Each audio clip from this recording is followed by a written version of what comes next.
Thank you so much for joining our webinar today. We are so happy to see you, and we're really excited to talk about our new book. I'm joined today by three of my four co-authors, Davis Jenkins, John Fink, and Serena Klempin, all researchers at the Community College Research Center. Our fourth co-author is Maggie Fay, who recently left CCRC, but led research on developmental education and was really an integral member of our team. We also want to thank Ascendium Education Group for supporting us to write this book. And we really, really want to thank the colleges in the states that have been our partners in learning about the adoption of the Guided Pathways Framework. We can't do this work without you as our partners, and we're just very grateful. So in today's webinar, we'll start with some context for the challenges that community colleges are facing, but also how these present an opportunity for further reimagining how to help students into and through programs of study that will prepare them to get a good job and for further education. We'll highlight findings from a decade of research and how this has led to 5 next frontiers for community colleges, which we'll preview today and which are the focus of our new book. We'll have a Q&A at the end with the 4 of us where we'll take your questions, comments, and have a bit of a discussion. So you can use the chat throughout the webinar today. We'll try to respond as we go along. If you have some big picture questions that you really want us to address in the Q&A at the end, you can use the Q&A function as well. All right, so we're going to jump right in. The title of our book is More Essential Than Ever: Community College Pathways to Educational and Career Success. As John is going to talk about next, we hope that this title captures the really vital and unique role that community colleges have and how they can really further reimagine how to support students' educational and career success. It's currently available for pre-order, and Megan will add the details into the chat if she hasn't already done so. Just quick note, if you order through Harvard Education Press, there is a discount code, and those are going to ship in early August. If you order through Amazon or something else, it'll ship a little later in the month. Okay, but now I'm going to turn it over to John to kick us off. Thank you, Hannah. Good afternoon, everyone. Good morning. Good to see you. I'm going to start talking about the title, which is really more essential than ever, and why are community colleges essential? They're essential because they play a linchpin role in providing post-secondary education and training, with a particular focus on enabling upward mobility for students and supplying talent to support community vitalization. They're even more essential because they're serving students in communities that might not otherwise have access to post-secondary education. So think about rural students or place-bound students. And this is especially important now to secure an advance in well-paying sort of good jobs and career jobs, especially as technology and society continues to change. And without community colleges, it's really hard to imagine any other institution that could really play that type of role that's connected so much to K-12 institutions, local universities, employers, and communities. And the next slide, that's the sort of opportunity. But of course, the challenge here is that community colleges continue to face even unprecedented challenges, even since the pandemic. Perhaps most salient is enrollment. Of course, this was hard hit by COVID, and our colleagues us on the team and CCRC, we've written a lot about this since the pandemic. But when you look at the sort of past 2 decades of community college enrollments, you can see that even before the pandemic, it was declining for nearly a decade. Although there has been some rebound and many college leaders, maybe seeing some growth of enrollments, you can just see in the broader context that it is much far below some of the peaks in the early 2010s. So on the next slide, if you break down this enrollment decline, which of course is very complex and has a lot going on, but if you just sort of split this into these different age groups, it's really interesting. Because although you see that there has been some rebound since the pandemic of enrollment, if you look sort of among older students, 25 and older, that's the furthest one on the right. We're at historic lows in the community college sector. We've never, had it on record since 1997, a older adult enrollment in community colleges. And if you look sort of on the other side of this slide, the under 18-year-olds, this is the high school dual enrollment. has shown steady growth over the past 2 decades, and it's really the only age segment that's continued to grow. It's doubled in the last 10 years. It's tripled in the last 20. I think this raises a particular opportunity for colleges, which have a large share of their enrollment in high school, but also can raise some challenges. As we know, these programs are not often funded at the same levels as other students. And finally, this group in the middle is the recent high school college grads. And you can see that really since the 2010s, community colleges have been losing market share to public four-year institutions. And we think that these trends, particularly raise challenges for small institutions, rural institutions, other institutions that lack local tax-based support, that face an uncertain future, despite being so essential for their communities in providing access to post-secondary education and training. So in the next chart, the reasons, like I mentioned, in the next slide for community college enrollment declines are complex. But one thing that we're doing in this book is really looking back over the last 10 years of our guided pathways research since 2015, when CCRC published the Redesigning America's Community Colleges, which really laid out the initial ideas around guided pathways. One thing that's really changed in that time period that this sort of chart gets at is the growing skepticism about the value of a college degree. Much of this has been focused on four-year institutions and very selective four-year institutions. But here, this chart just sort of shows that over the years, what percent of the public is saying that it's worth the cost to get a four-year education. And most recently, it's fewer than half, in the green, only 42% saying it's worth it to get a four-year education. So this critique has been particularly levered against four-year institutions. And the next slide, I think we show something similar for community colleges, which is just, I think, one of the sort of opportunities here is that the public in general tends to think community college is worth it more so than other sectors, particularly for-profit sectors. This is showing that with public community colleges in that blue line at the top. It's pretty stable over time, high confidence that these are worth the cost to go to community colleges relative to other sectors. So this is some good news for community colleges in terms of being able to deliver on that increasing concern about value.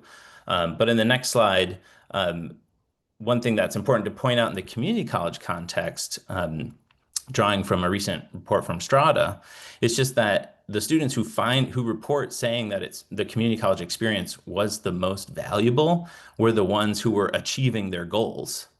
And particularly higher income students that were achieving their goals. And we know for many community college students, too few are completing any credential. And even those who do complete are completing credentials with questionable value. Like, what is this leading to after graduation in terms of their transferability of their credits? Are they really applying to a bachelor's degree major, or is this more of a general do-it-yourself sort of transfer degree, or the workforce training programs? Is this really leading to a good job? And so I think that the question that we really try to speak to in this book, where we talk about how essential community colleges are, is really, if programs don't prepare students for a good job, living wage, or efficient transfer in a major, what's the incentive for students to continue enrolling in these institutions, and what can colleges do about that? And even for programs that do have really strong outcomes, how can we make sure that students are able to enter and complete these programs in a reasonable time and cost? And these are the important questions that we raise to speak to how we can, continue to ensure that these are the most essential institutions. I think I'm transitioning back to you, Hannah. All right. Thank you, John. All right. So next, I'm going to share some insights from the research that we've been doing the last really 10 years or so, working with colleges and states across the country to study how colleges are adopting whole college reforms and the associated impacts on student outcomes. So Redesigning America's Community Colleges was published in 2015, and it presented a framework for rethinking college practices, policies, systems at scale in order to improve student outcomes, and with a strong focus on completion. So for all students in all programs of study. But this framework was largely theoretical. At the time the book was published, no community college had fully implemented the model. The original Guided Pathways framework had 4 pillars of reform. Many of you are probably familiar with these areas: clarifying the path to student end goals, helping students choose and enter a path, keeping students on their path, and ensuring that students are learning. These pillars each included a number of practices, some of which we included here, and the original framework hypothesized that colleges needed to implement a complementary set of practices at scale in order to improve student outcomes. So we use that framework to conduct several evaluations with colleges across the country. We had the privilege of learning alongside colleges that were adopting these reforms, including the 30 colleges in the ACC Pathways Project and the 70 public 2-year colleges in Ohio, Tennessee, and Washington. So based on these 2 evaluations of Guided Pathways reforms, we concluded that whole college redesign is possible, but that it really requires consistent, committed leadership and engagement across the institution. And next I'm going to share a couple other takeaways from this research, but we have several papers that go into much greater detail on this, which we can share and you can dig into if you have more questions. Okay, so the first 3 takeaways that I wanted to share. The first is that whole college reform is possible, but it takes time. We found that it took at least 5 years to really get to a point where colleges were implementing this kind of complementary set of practices at scale for all new students in all programs of study. Second, we find that colleges' progress scaling Guided Pathways was associated with greater improvements in student outcomes, and in particular in the early momentum metrics that we've been focusing on. So credit accumulation in the first term, in the first year, passing gateway math and English, and persistence from fall to spring.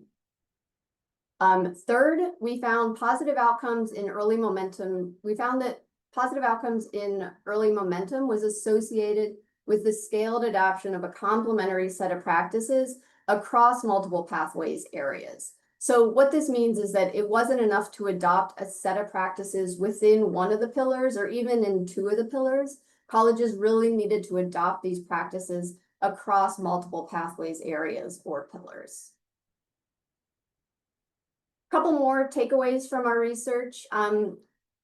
We did some data mining to see which practices seem to be very important to students' momentum, and we found 2. The first is case management advising by field. So having an advisor that's embedded in a broad field or in a meta major or career academic community that has a caseload of students within that field.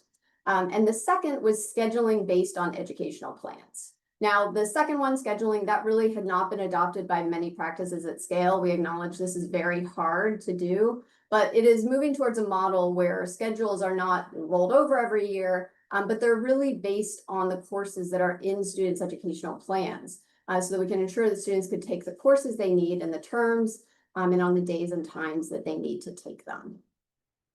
Takeaway number 5, we found that colleges that did not reform prerequisite developmental education did not see any improvements in their 1-year outcomes. So, this was really regardless of whether they had adopted other practices like mapping or onboarding or advising reforms. If they still had long sequences of developmental education, we were not seeing any improvements in their outcomes. 6, when we disaggregated these outcomes, we found improvements across all student groups, which was encouraging.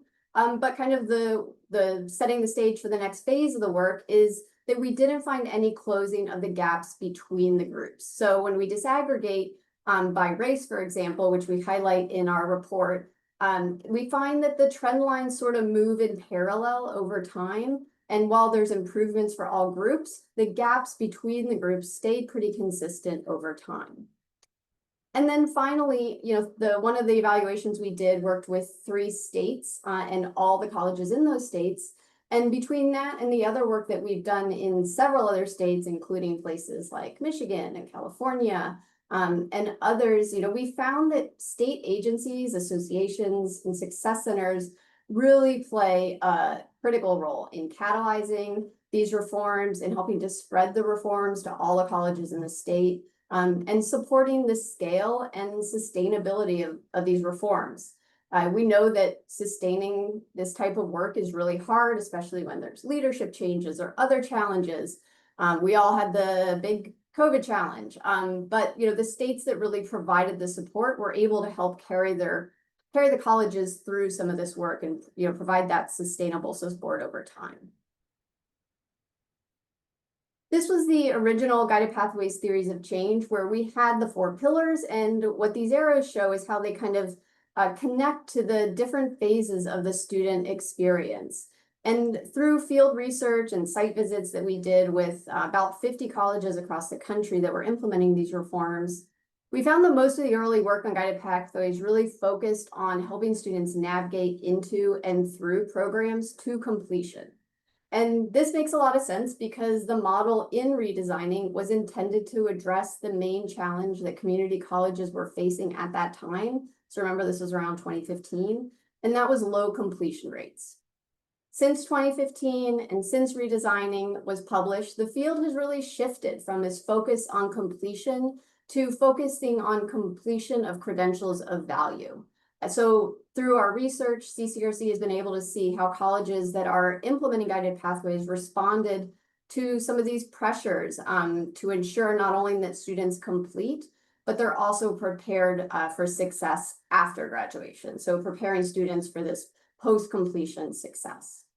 So now I'm going to turn it over to Davis to share the new framework and the next frontiers for reform with this post-completion success focus. Thanks, Hannah. So, as Hannah said, we saw very encouraging work in the early outcomes and the early efforts by colleges to implement guided pathways with a focus on removing barriers. But as she also said, the world has changed very much in the 10 years since 2015 when Redesigning America's Community College was published, and particularly this focus on post-completion value.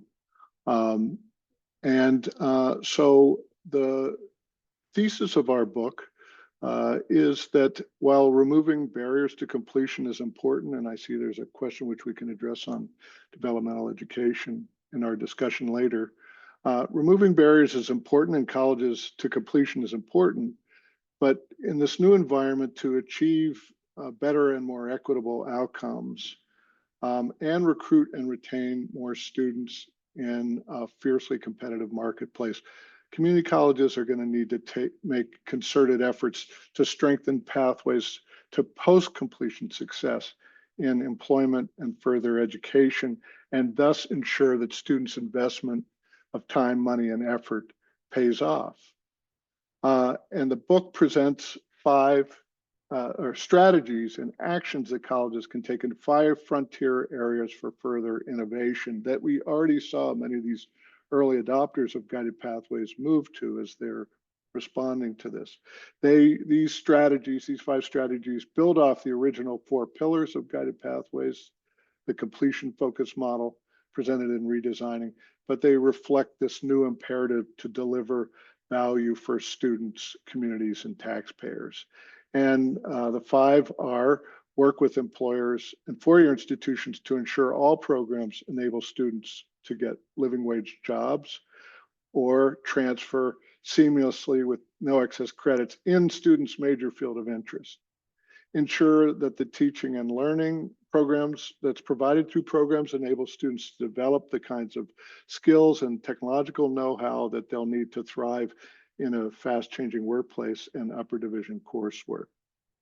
Redesign recruitment and onboarding to help students explore, choose, plan, and gain momentum in a study, in a program of study. Number 4, enable busy students with many competing demands to not only complete their programs, but to do so in as little time and cost as possible. And number 5, rethink dual enrollment, high school dual enrollment, as a more effective and equitable on-ramp to career-connected education and training after high school. So the general, next slide, the general approach to this is to start with the end in mind, where the end for community college students is a living wage career path job or successful transfer to a bachelor's program and further education, which are needed to advance to family supporting professional type careers. And start with the jobs, these career path jobs, well-paying jobs, and backward design programs, instruction, recruitment, onboarding and support, and even onboarding and recruitment from high school. Living wage jobs are the key end goal for community colleges because these are the kinds of jobs that require skills and abilities that thus far machines can't do by themselves. We'll see next year. But even with AI and other advanced technologies, automation, there's still need for the kinds of work and that humans need. And therefore, employers are willing to pay a premium for these for people in these jobs. And more importantly, they have strong incentive to continue to help through learning on the job and supporting formal education and training to ensure that their workers continue to learn as technology in the world changes. I will say that there's a lot of discussion about skills training and short-term training. It seems that the first step to entry into these career path living wage jobs has gotten steeper in recent years. The majority of jobs of workers in jobs that pay a living wage, let alone jobs that pay enough to sort of support a family, are held by workers with at least a bachelor's degree. At the same time, there are lots of middle skill opportunities, which we'll talk about more, but these generally require an applied associate degree or an apprenticeship. So in other words, just skills training alone, which is important for upskilling and helping people, build, sort of a repertoire of skills is important, but it's not enough. You need a broader sort of education and training to get into these career path living wage jobs. Next slide. So starting with the end in mind, where the first step is the first strategy, which is to backward design programs to ensure that all programs lead to good jobs or successful transfer in a major. Much of the early work on guided pathways was focused on having faculty map paths to completion of programs as they existed and improve website information on program sequences and even the kinds of jobs that they lead to. That's important, but colleges didn't take the further step to ensure that the programs their workforce programs were mapping to jobs that pay at least a living wage, and that their transfer programs were mapping to bachelor's programs, whether with no excess credits in a major. And doing this requires colleges build much more intensive dynamic relationships with employers and universities and even their own bachelor's programs than the typical sort of industry advisory boards and periodic updating of articulation agreements. Next slide. As part of this design, I should mention the community college bachelor's degree, which we don't really address in redesigning in 2015. These have grown since then. In the best cases, they differ from the conventional bachelor's degree in that they are reverse designed with employers to meet a workforce need, and very importantly, designed for students who are working. And indeed, the research indicates that when they are designed in this way, they are effective in enabling especially place-bound students, older students, or students in rural areas to get good jobs, whether they're new workforce entrants or middle school workers trying to move up to more professionalized jobs. So we've seen success with these. The number is still small, only about 17,000, less than 17,000 nationally, which compares to 1.3 million bachelors awarded by public 4 years. But I think there's strong opportunities to build these, particularly in states and areas where universities are not providing this more workforce-focused degrees, and in rural areas where there are no nearby universities. Next slide. Of course, just working on programs, aligning curriculum is important, but unless students are, programs are preparing to develop the skills that they need to advance, we're not going to succeed in developing programs that enable post-completion success.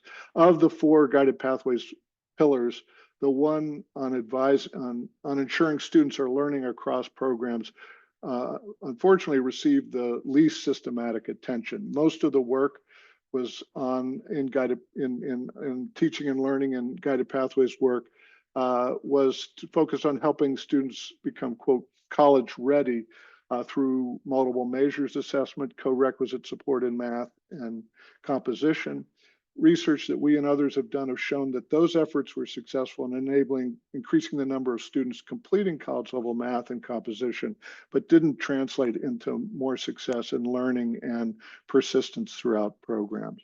So ensuring that, so we've got to focus on teaching and learning, and there is a lot of evidence to show the value for employment, not just of technical skills, but of communication, critical thinking, problem solving, teamwork, all using technology in addition to technical skills for enabling students to succeed both in the workplace and get good jobs and succeed in upper division coursework in bachelor's program. Next slide. Early guided pathways adopters focused on improving advising and information on careers and academic programs for incoming students. That was important, but even so, in general, over 40% of students who enroll in a community college are not enrolled anywhere in higher education by the year 2, and the rates of dropout by students early on are much even higher for low-income students and students of color. A big reason we think is that colleges aren't engaging new students, asking about their interests and aspirations, connecting them with people in programs and fields of interest, and helping them choose and, very importantly, plan a program of studies. So colleges need to shift the new student experience from orienting students to college and to the college to one where they're helping students over time explore, choose, plan, and gain momentum in a program of study. And similarly, this can't just happen when students come in the door. Colleges have to be more proactive about recruiting students, focused on helping them get into a program of study. Next slide. The focus of early guided pathways reforms and community colleges generally for 2 decades has been on completion, and that's important. But community college students have busy lives, and low-income students, the many low-income students we serve, have very little room for mistake. They don't have time to waste. So once students are in a program, we need to give them the assurance that they deserve and that they want, that we can design, schedule, and deliver learning to facilitate completion of their programs on a schedule and as little cost as possible. So on-time completion, not just completion. And then finally, dual enrollment was another topic we didn't address in redesigning. Since then, as John said, it's increased nationally, such that 1 in 5 community colleges students nationally are high school students. But despite this growth in enrollment, as John was saying, we see fewer students going directly from high school into community colleges after they graduate. While in the past, the students who took advantage of dual enrollment tended to be students from higher SES social, families and students who are sort of already college bound, which is good. The growth in dual enrollment creates an opportunity to rethink it as an on-ramp to career-connected post-secondary education and training after high school for students who might not otherwise continue learning once they graduate. And at the same time, build a new supply of students who aren't going anywhere. If they can go to the university, that's fine. If they're already going to come to the community college, great. But we think there's opportunity to expand the supply of students, which is good for the college, but it's also good for the local workforce and community. So that's how these 5 strategies fit together. I'm going to turn it over to a panel with some very distinguished guests that Hannah's going to lead right now. Thank you, Davis. Okay, so the 4 of us, I'm gonna pull down the slides for a minute. Okay, so now the 4 of us are just gonna dig a little bit more into these 5 next frontiers, because I know this is, they all kind of build on, the guided pathways framework that we've been talking about and studying the last several years, but they're also new, and you can think of them as like deepening the model in some ways, which Davis was touching on. But we wanted to have this panel right now and just talk a little bit more about these next frontiers. While we're doing this, if you have any questions, please put them in the Q&A. When we're done with this little discussion, Serena's going to talk a little bit more about the content of the book and what you could expect. And then we'll have time for Q&A. All right, so Davis, I'm going to start with you again. If you could just tell us a little bit more about how colleges are really what does it mean to redesign your programs of study, thinking about post-completion success when you're actually like thinking about the programs themselves, whether they're workforce or transfer or whatever it is. So this is really still about increasing access and completion. But what we're saying is, in order to motivate students and give them a reason to enroll and complete programs, we have to make sure the programs are, if I could be blunt, worth completing. This means that workforce programs have to prepare students to secure a job paying a living wage.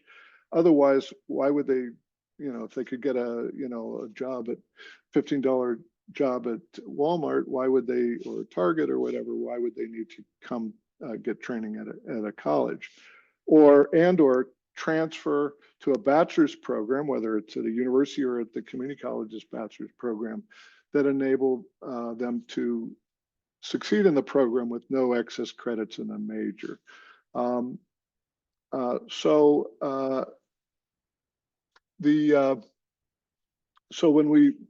we look at community college programs on transfer, for example, we see, unfortunately, that of students who start in a community college, only 16% transfer and get a bachelor's degree within 6 years of starting. And the number actually doesn't go up that much if you go out 8 years, which is too long to wait to get out of poverty. The most common transfer tracks in community colleges, the AA in general studies and general business, which account for about 70% of the 500,000 associate degrees in transfer-oriented associate degrees at community college award, do not prepare students well to transfer in a major. On the workforce front, like I said, the proliferation of new technologies has created strong demand for technicians in middle-skilled jobs that pay a living wage. Most of these jobs, as I said, require an associate or apprenticeship. But demand is super strong, and even in healthcare, but certainly in STEM tech like engineering tech and in manufacturing and construction tech, community colleges are not meeting this demand. This is an opportunity to expand and diversify these programs. I'm talking about AAS and apprenticeship. And one way to do this is to draw adults who are already in the workforce but are in lower wage jobs. Now, we're all familiar with this idea that in many colleges, at least on programs, at least on paper, are designed to be stackable. But in reality, too often colleges leave it to students to figure out how to stack credentials in other words, pursue degree programs or apprenticeships while they are working. Most of those who stack credentials are already in the field, and women and low-income students of color are disproportionately represented in certificate programs that don't lead to a ladder, if you will. So in the book, we talk about how we show and give case studies of colleges that are working to map pre-major, working with universities and their own bachelor's programs to map pre-major pathways to the baccalaureate in particular majors at particular destinations. And they are working with area employers to not just on paper, but better map the career ladders in high demand fields and build an integrated set of programs, not a disparate sort of disconnected set of programs that enable students to advance, to get into these fields and advance within them, and very importantly, pursue further education and training while they are working. And in the best cases, they're redesigning their whole way that they review programs and develop new ones with this focus on program value in mind. So as we said earlier, thinking about teaching and learning, it's not enough just to align curriculum. As mentioned, there's a lot of evidence for the value in employment for good jobs of skills in communication, critical thinking, problem solving, teamwork, all using technology in addition to technical skills. There's a lot of research showing that active teaching, that is engaging students in actively learning and solving hard problems and working together, especially on topics that are of interest and relevance to them in their lives, is the best way to do this. And it's especially important, I see in the comments, in program foundation courses. So in the book, we examine how colleges are redesigning program foundation courses in not just in math and composition, but in anatomy and physiology, biology 101 and 102, and other STEM courses, writing intensive courses, research intensive courses to ensure that they provide opportunities for active learning. There's a lot of research showing, of course, that employers want students who can apply their work, and this is true in further education, what they've learned in school. And also students need experience and connections to help them get good jobs. The best way to do this is through experiential learning, and particularly for helping students make connections through work-based learning. In the book, we talk about how colleges are trying to expand opportunities for experiential and work-based learning across colleges, in large and small colleges, not just in healthcare, nursing, and other programs where work-based learning is already an integral part. And then we also raise the question, but we don't answer it, given that so many colleges are moving to online instruction, and particularly online asynchronous instruction, even in foundation courses, and even, as John and I wrote in a recent blog, in dual enrollment courses, how can they ensure that students are getting opportunities for active learning, while also, gaining access to learning? This is a key challenge for community colleges that we raise in the book, but don't particularly answer. We think it's one for the next frontiers. So Hannah, moving on to the third strategy, what do we learn from the book on how to rethink the onboarding process? And I see there were some questions on that. Okay, yeah. I mean, I think so, thinking about like, how is onboarding, which is at the beginning of students' experience, how is that really about post-completion success? And over the last several years, we've rethought onboarding in a couple of key ways. We now think about onboarding as a process that starts before students even apply to the college. And it's all about talking to students about their goals, why they came to college, what they hope to do when they leave your college, and then connect them with people to help them learn more about programs and careers that maybe they haven't considered or heard about before. Students' thinking is likely to change over time. So we're reimagining onboarding as really like a year-long experience, not something that just happens at orientation or before the first day of class or even in the first term, but really this extended process that includes helping students make a full program educational plan that shows them a path to meeting their goals. These plans are going to vary a lot, and Serena will talk a little bit more about educational plans. but they're really important because they show from the start how students can meet their goals, whether that's transfer or direct entry into the workforce. Another kind of new way to think about onboarding is that it's about onboarding students into a program of study and not just into the college generally. So onboarding not just about, policies and processes and procedures that they need to know, but really about learning about programs and what a program entails and what does it mean and what does it look like and what will I be able to do when I complete this program. And this can start with the recruitment process. So, many students apply to community colleges but don't enroll, as all of the admissions folks in this college probably know well. While many students leave within the first few weeks of the first term. And so we think that the rationale for including recruiting in the onboarding is, that students are more likely to enroll if they can see a clear, affordable path to a career. And if they're unclear about their goals, they'll be more likely to apply and enroll if they're helped to learn about different options and connect with people at the college and start to build these connections early on with folks such as faculty in particular who can help them learn more. So that's kind of a way to think about onboarding differently. We developed a framework called Ask, Connect, Inspire, Plan, which we've written a lot about. And we include that in the book as well. So you can read more about that in some of our new blogs. But let me turn it over to Serena now to share how our thinking on advising is a little bit different in the new book. Thanks, Hannah. So I think the big mindset shift that happens when you're thinking not just about completion, but about post-completion success is that it forces you to take a close look, not only at whether students are completing, but also at how long it's taking students to complete. So there's substantial direct costs as well as opportunity costs associated with prolonging the time it takes to complete a credential, ranging from additional registration fees to foregone earnings. And a big part of the challenge is that all too often students themselves don't have a clear sense of how long it will take to complete a credential or what the impacts of taking 6 credits in a term versus 9 credits will be on the amount of time it takes them to complete.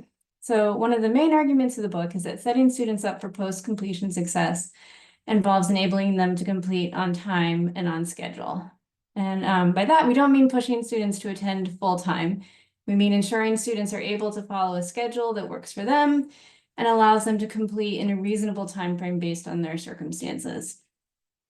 So in the book, we have a kind of multi-pronged strategy for increasing on-time completion, and advising is really at the heart of that. So first, students need to know how long it will take to complete.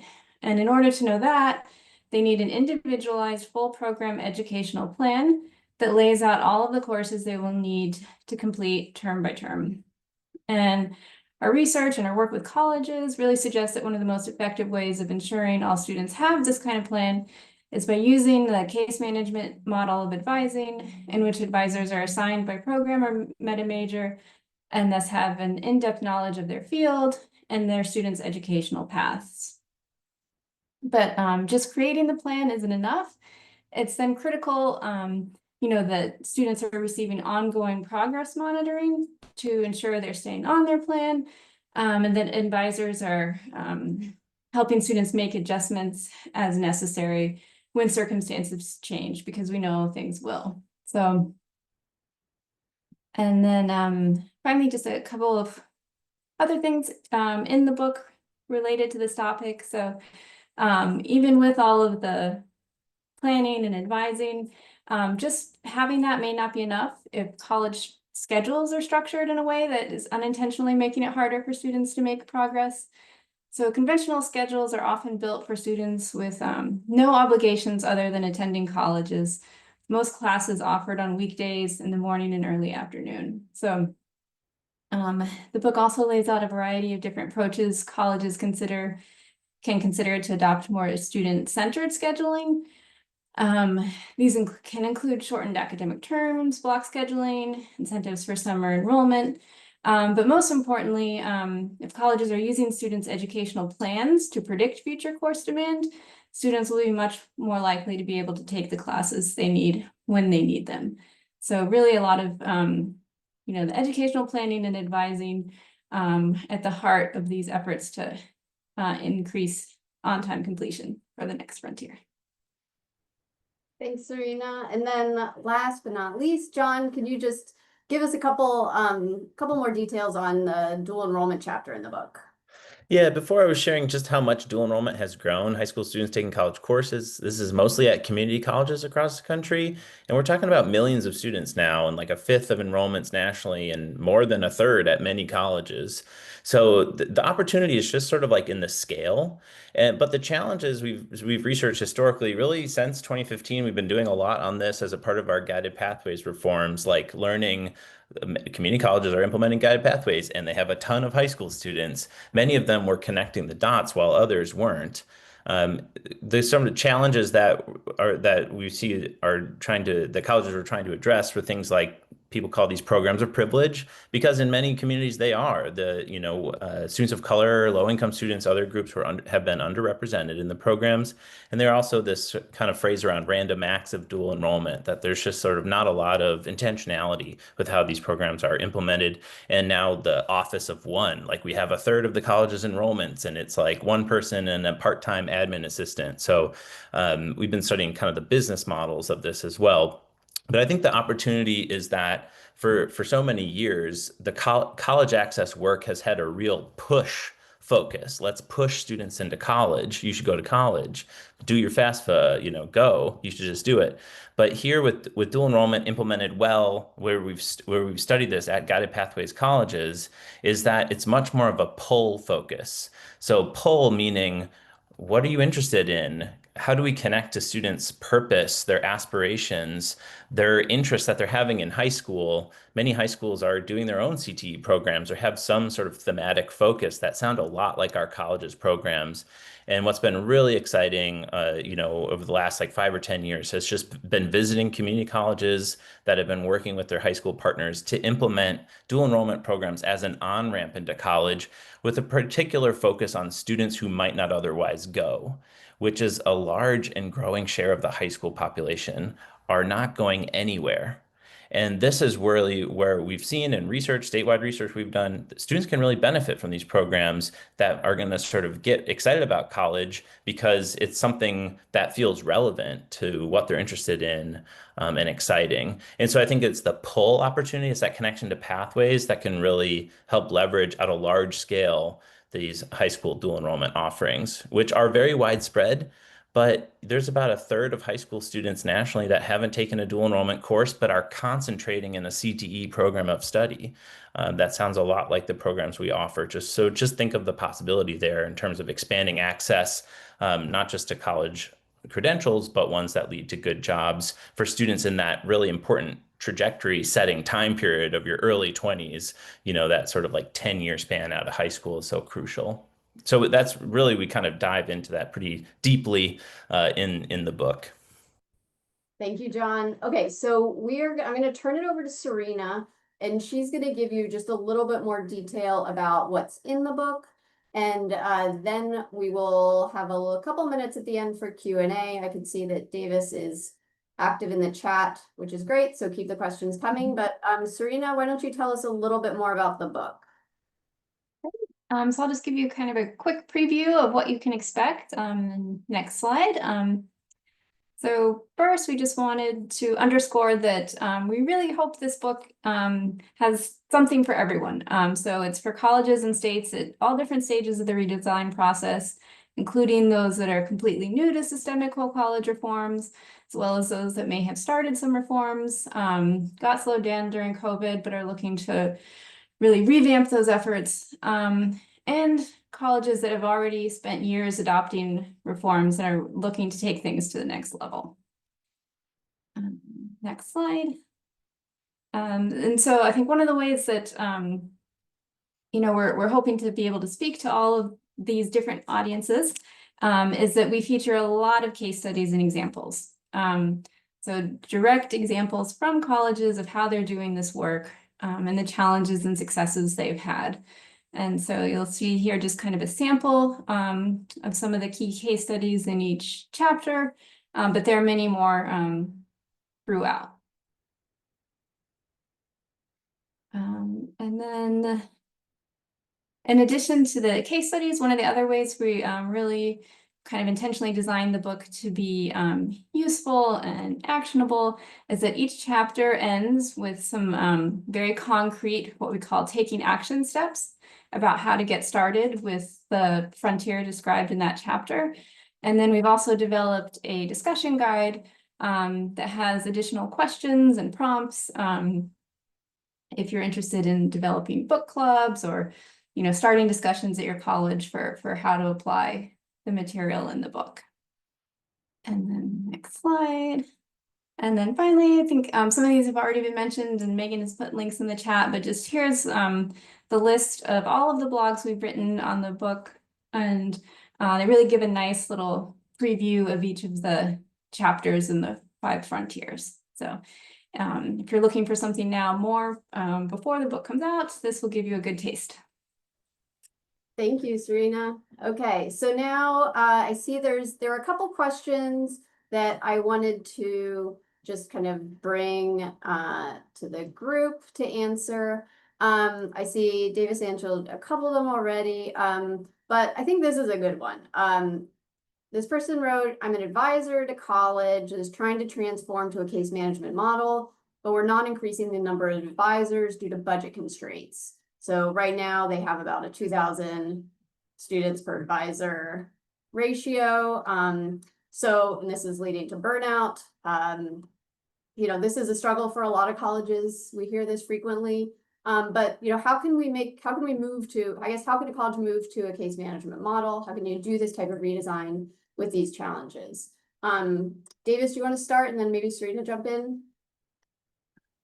The only way we've seen colleges do this, and we have written on how colleges are organizing and funding this research in large colleges and small, is to reorganize how they do onboarding into programs and then ongoing advising into students in programs. And what they generally do invariably is on the onboarding into programs, pull together the various functions involved in onboarding, registration, financial aid, recruitment, advising, and work more as a team. Secondly, they embed advisors to work as teams with faculty and academic departments to provide ongoing advising, and they use technology to keep track of students coming in. So they take more of a team-based approach. But the big thing is, no college, community colleges we talked about limited resources, will never be able to hire enough advisors. A big part of what we've said in these new next frontiers is that advisors and student services can't do this by themselves. The academic departments, faculty have to be actively involved in recruiting, like John said, drawing in your students, not doing all of the work, but certainly helping design it and being there from the criminal justice department during orientation to talk about, and with like maybe a local chief of police, getting folks excited in your program, recruiting students into your programs, because students aren't just going to make it there, and we can't rely on the very small number of advisors, even more, more student services to do this on themselves. John, there was another question about like students who might complete an associate degree while they're in high school, and how much of the students non-enrolling post high school takes to do we take that into account, or what are your thoughts on that question? So it is true that some students are completing college credentials, associate degrees, certificates in high school, and perhaps this is growing. And you see a lot of news stories about this. And these are like really kind of like, they're personal stories. Like they're great. This is like the first person in our family to graduate college, and they did it even before high school. So it really is an encouraging sign of the value that community college plays in communities. But it's important to note that this is just very small compared to the millions of students that are taking these courses every year. So most students most dual enrollment students are taking like 1, 2, or 3 courses. The credentials that many students complete in dual enrollment are things like general transfer associate degrees. And we do hear, and we're looking into this in further research, like what's happening with all the credits and how they're transferring. But we do hear anecdotally that like many community college students that complete general transfer degrees, they run into issues with excess credits and applicability of those credits down the line, which I think really kind of raises the stakes for us and educators and K-12 partners to be implementing dual enrollment, dual credit intentionally in a pathways focus aligned to majors at local universities, et cetera. And what I'd say too is that the advising challenge is also the case in dual enrollment with large caseloads and sort of low staffing. And what we're also seeing is that there are real incentives to do well by doing the right thing, by investing in outreach and advising and alignment and high quality teaching in local high schools as a strategy for growing enrollments in the future, primarily by getting at students who wouldn't otherwise go to college. Because where else can you just walk into a building and pull 500 students into an auditorium and have some moments of their time to work with peer advisors and others to talk about your college's programs? Thanks, John. And there are a couple comments in the chat that I think are really good questions and I want to pose this to my fellow panel of fine arts, humanities, and social behavioral sciences majors in undergrad about this question of like, are we too focused, on jobs and getting a high paying job and the value of an educated citizenry, which I think we all agree on. But thoughts on this question? I'll just jump in because it's coming up a lot in the sort of dual enrollment, the high school to college transition world. Because it's like, how can we expect ninth graders to have their whole life figured out? And it's like, of course not.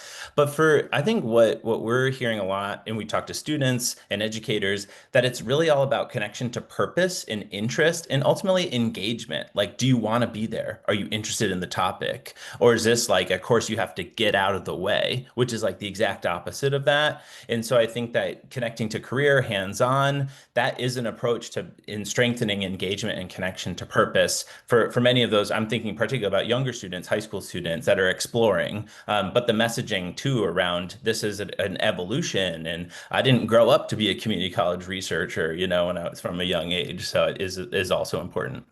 Thanks, John. Yeah, I would just add that, I think this is all about exploration, and we want students to explore, and we want students to find things that they're passionate about. And it's really about facilitating that process and not leaving it up to students to find their own way, but really, having these conversations, connecting them with folks at the college who can help them learn more, connect them with people who can help them discover fields that maybe they didn't know about before they came to college. So all of that is really important. And, when students are asked why they come to college, a lot of them say it is to get a good job and to be able to support themselves and their families. So I think, it's also about that as well. So I see there's some more questions. I think we're almost out of time. I just want to share the QR code one more time. But again, we will be sharing the slides with everyone. We will send out all of these links, the discount code, the blogs. We'll share it all in an email in a couple of days so that you can see the recording, you can get the slides. And feel free to email us. Our emails are in the slides as well. And just feel free to reach out. We love your questions. We love the comments, and we like these types of discussions. So feel free to reach out if you have any questions. I'm sorry we didn't get all of your questions in the chat today, but if you send us a note, we will get back to you. So thank you so much. Team, any closing words?